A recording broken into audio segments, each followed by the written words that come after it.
Assalamualaikum warahmatullahi wabarakatuh. Perkenalkan, nama saya Miri Rikmu. Saya dari Fakultas Pariwisata dan Perhotelan, jurusan Pariwisata angkatan 2018. Baiklah, di sini saya akan mencoba menjelaskan materi tentang perkuliahan kewirausahaan. Baiklah, yang pertama yaitu konsep kewirausahaan. Kewirausahaan adalah suatu proses dalam mengerjakan atau menciptakan hal yang baru dan berbeda yang bermanfaat dalam memberikan nilai yang lebih. Kewirausahaan adalah usaha menciptakan nilai tambah dengan jalan dan mengkombinasikan sumber-sumber melalui cara dan berbeda untuk memenangkan dalam dunia persaingan di bidang bisnis. Selanjutnya yaitu definisi kewirausahaan. Kewirausahaan dalam bahasa Inggris yaitu entrepreneurship, yaitu proses mengidentifikasi, mengembangkan, dan membawa visi ke dalam kehidupan. Visi tersebut bisa berupa ide inovatif, peluang, cara yang lebih baik dalam menjalankan suatu usaha dalam berwirausaha. Selanjutnya yaitu syarat-syarat wirausahawan.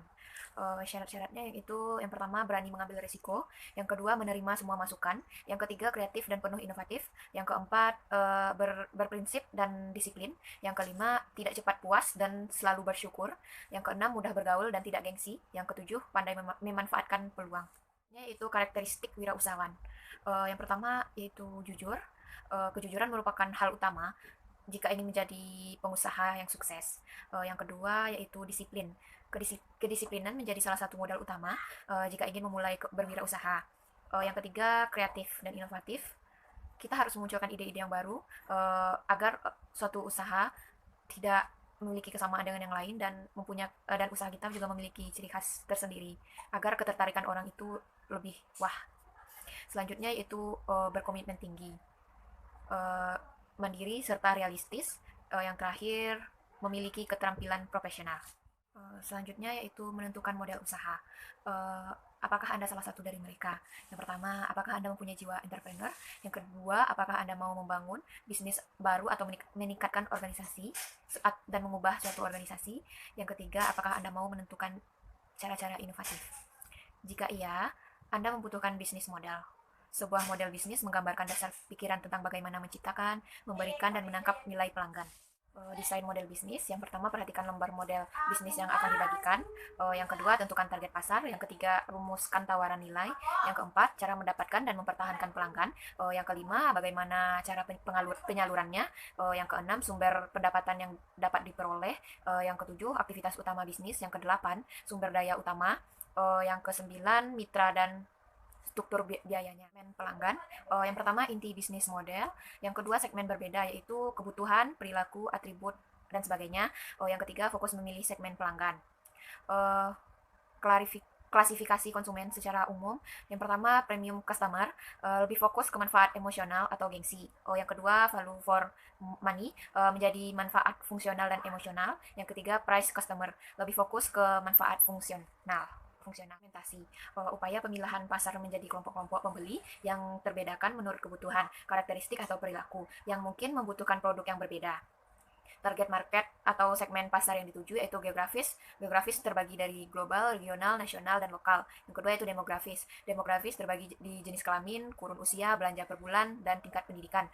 Yang ketiga psikografis, yaitu gaya hidup, gaya belanja, gaya berobat, bahkan penampilan. Selanjutnya strategi cakupan pasar dan segmentation, targeting and position.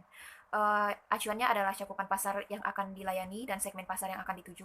Yang pertama cakupan. Cakupan ini adalah single atau multi produk, nasional dan regional. Selanjutnya segmentation. Segmentation terbagi di geografis, demografis, dan psikografis. Selanjutnya positioning, yaitu penanaman cita di benak konsumen. Selanjutnya yaitu branding, single atau multi branding. Cakupan pasar, alasannya bisa karena keterbatasan sumber daya atau menghindari kompetisi yang semrawut atau yang sengit gitu ya. Yang pertama itu ada single produk, yang kedua ada multi produk, yang ketiga ada keseluruhan, yang keempat ada pasar lokal, dan yang terakhir ada pasar nasional. Pertimbangan targeting. Untuk memutuskan segmen pasar, mana yang akan dijadikan target, ada beberapa pertimbangan yaitu ukuran segmen pasar, yaitu pasarnya harus cukup besar. Yang kedua prospek pertumbuhan. Prospek pertumbuhan harus cukup menjanjikan. Yang ketiga daya tarik struktural, yaitu cermati five forecast. Yang keempat ada sasaran perusahaan, yaitu yang dapat dicapai. Yang kelima sumber daya perusahaan yang harus memungkinkan. Selanjutnya segmen pasar yang sehat. Tidak semua segmen pasar yang tersedia ternyata layak untuk dilayani karena berbagai sebab, yaitu dapat diukur, Yang kedua, cukup besar untuk dilayani. Yang ketiga, dapat dijangkau. Yang keempat, dapat dilakukan diferensiasi. Yang terakhir, dapat diambil tindak. Level definisi pasar. Yang pertama, pasar potensial, yaitu mereka yang punya kesamaan minat. Yang kedua, ada pasar yang tersedia, yaitu pasar potensial yang berdaya beli. Yang ketiga, ada pasar yang memenuhi syarat, yaitu pasar yang tersedia dan tidak menyalahi kebutuhan. Yang keempat, ada pasar yang dilayani, yaitu segmen tertentu yang ingin dimasuki atau target. Dan yang terakhir ada pasar presentasi, yaitu yang sudah menjadi pemakai. Proposisi nilai, yang ada beberapa bagian. Yang pertama, kesatuan atau gabungan manfaat yang ditawarkan usaha kepada pelanggan. Yang kedua, ada alasan pelanggan dari suatu usaha ke usaha lainnya. Yang ketiga, ada elemen-elemen proporsi nilai, yaitu sifat baru, kinerja, kustomisasi, dan lain sebagainya. Selanjutnya ada saluran. Saluran juga ada terbagi atas beberapa, yaitu saluran komunikasi, distribusi, dan penjualan penghubung antara usaha ke pelanggan. Yang kedua ada saluran sendiri atau langsung, tenaga penjualan dan website dan toko sendiri. Yang ketiga ada saluran tidak langsung atau mitra, toko mitra dan penjualan jumlah besar.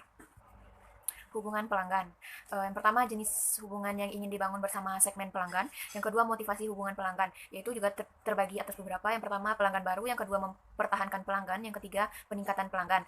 Selanjutnya, ada jenis hubungan pelanggan, juga terbagi atas beberapa. Yang pertama, personal. Yang kedua, swalayan. Dan yang ketiga, otomatis. Arus pendapatan. Yang pertama, uang tunai yang dihasilkan dari segmen pelanggan. Yang kedua, urat nadi bisnis model. Yang ketiga, jenis arus pendapatan. Jenis arus pendapatan ini juga terbagi atas dua, yaitu pendapatan transaksi dan pendapatan berulang. Sumber daya utama yaitu aset-aset terpenting. Yang kedua ada bentuk fisik atau finansial, intelektual, perizinan, merek, dan haki. Yang terakhir ada sumber daya utama bisa seperti dimiliki atau disewa. Aktivitas kunci. Yang pertama ada hal-hal terpenting yang harus dilakukan usaha agar model bisnisnya dapat bekerja. Yang kedua, jenis aktivitas kunci. Jenis aktivitas kunci ini juga terbagi atas tiga, yaitu produksi, jaringan, dan pemecahan masalah. Kemitraan utama. Kemitraan utama terbagi atas dua, yaitu jaringan pemasok dan mitra membuat bisnis model kerja. Yang kedua, jenis kemitraan. Jenis kemitraan juga terbagi atas 4 bagian. Yang pertama, aliansi strategis non persaingan. Yang kedua, cooperation atau kemitraan antar pesaing. Yang ketiga, usaha patungan. Dan yang terakhir, hubungan pemasok. Struktur biaya. Yang pertama, seluruh biaya yang dikeluarkan. Yang kedua, struktur biaya juga terbagi atas dua. Yang pertama, ada tetap dan ada variabel. Prinsip dasar pengelolaan arus tunai terbagi dua, yaitu yang pertama ada hutang bisnis. Hutang bisnis juga terbagi atas dua. Yang pertama ada kepala pemasok, yang kedua waktu bayar lama. Bagian kedua juga ada piutang bisnis, juga terbagi atas dua. Yang pertama kepala penyalur, yang kedua tarik tagihan cepat. Tidak semua biaya operasional harus dipikul sendiri. Selanjutnya ada hukum dan etika bisnis. Etika bisnis adalah aturan yang tidak tertulis soal cara menjalankan dengan adil dan sudah sesuai hukum yang diberlakukan negara, serta tidak tergantung pada kedudukan individu atau perusahaannya di dalam masyarakat. Baiklah, sekian penjelasan dari saya. Banyak maaf atas kesalahan. Terima kasih. Assalamualaikum warahmatullahi wabarakatuh.